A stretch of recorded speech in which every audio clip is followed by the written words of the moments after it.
Hi, this is Francis from Easel. Today we're going to be talking through how to uninstall a machine profile in Easel.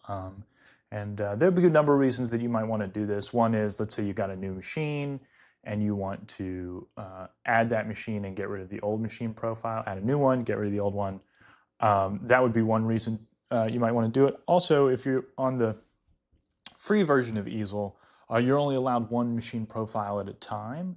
And so if you get a new machine or need to change something or anything like that, or want to set up your machine again, you'd have to uninstall the existing machine profile and then reinstall a new one. We're just going to talk about how to uninstall it really quick. It's a fairly quick and simple process. What you'll do is you'll open an Easel project and click on Toolbox at the top.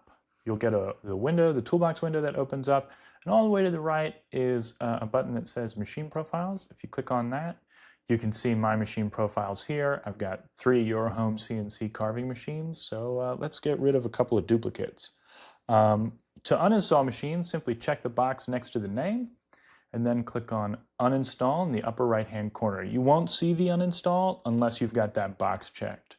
But once I click that, it'll ask me if I want to permanently delete it. I'll select yes, and that will delete my profile.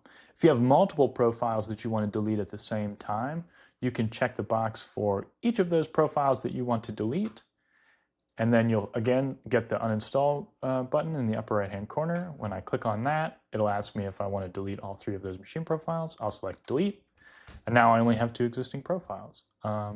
If you're an Easel free user, you can only have 1 profile at a time. But if you do have multiple as an Easel Pro user, you can delete multiple. Have a wonderful day. Bye. To learn more, head over to easel.com.